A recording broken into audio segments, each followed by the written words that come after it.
Mate, we're here at the face-off out the front of Kudos Bank Arena, but one side of the main event hasn't showed up.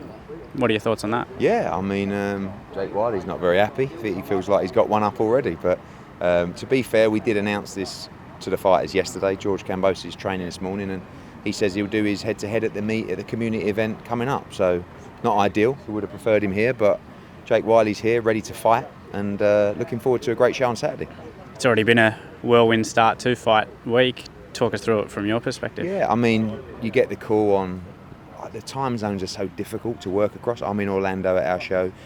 Jim Kambosos messages me that Dowd Jordan's in hospital. You know, Jordan's saying, hang on, let's see what happens over the next 24 hours. Guys, you're in hospital. Like, you're out. No. I said, no.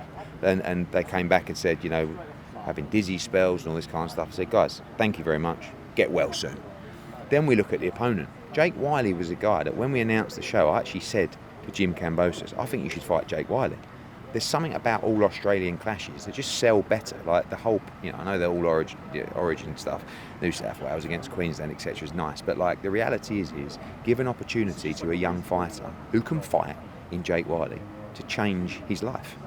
Do you know what I mean? And that's what he's got in front of him. And when I spoke to Steve Dell, and I've got to shout out Matt Rose as well as a thank you, because Jake was due to fight on the No Limit card coming up, and they realised what an opportunity it was to him. And you know, when I put this fight to Jake Wyllie and Steve Dell, it wasn't like, oh yeah, great payday. It was like, we can beat Kambosos, and they really believe they can. And if George is past it, he may well get beat on Saturday night, and that would give Jake Wyllie the opportunity of a lifetime. But it's a big step up to world level, and Kambosos has got to stay switched on, and you know, we'll see if he can do that on Saturday.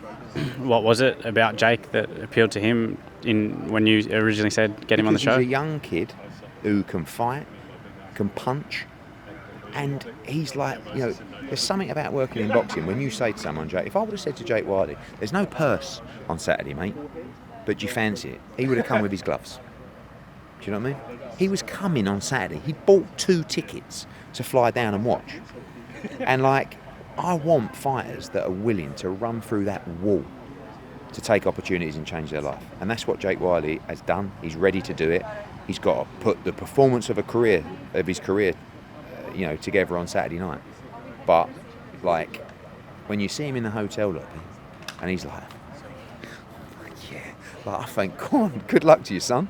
And it's going to be a great fight.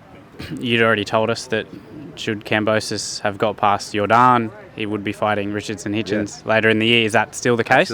Absolutely. I mean, look, I guess that's the danger for George now. He's trying to make sure that he does get through, and if he does, then Richardson Hitchins awaits. You know, we'll start negotiations straight after the fight. And listen, if Jake Wyllie can cause the upset, he can fight Richardson Hitchins. So it's all on you boys Saturday. Maybe a matchroom contract there if Jake can get the win. Listen, maybe win or lose. You give us a great fight on Saturday. You give the fans a great fight, and you know your future is looking great. If you win, oh my God, you've changed your life forever. But that's Kambosos protecting the throne, the Australian throne, on Saturday night, and Wyllie's coming to tear up the script.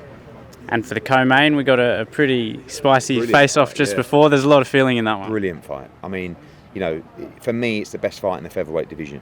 Sky Nicholson has been, you know, flawless so far, really. Still, I don't think gets the credit. You know, she's hardly lost a round in the pros, but she's up against a serious fighter in Tiara Brown, you know, who's got the bit between her teeth. She had a lot to say, and I think that's good. That's good for Sky. It's good for the fight, and it just elevates the interest in the fight. And you know, everybody seems to say that every fight Sky's in, if it's Sarah Mahfood, if it's Raven Chapman, if it's Vargas, this is the one, you know, and she comes through with ease. This is a tough fight. You know, the thing is with Tiara Brown is she was a former world amateur champion. You know, she's got that pedigree. She's been waiting for it. She's never boxed anywhere near this level in the pros. But she's been around and she's experienced. It's a very dangerous fight.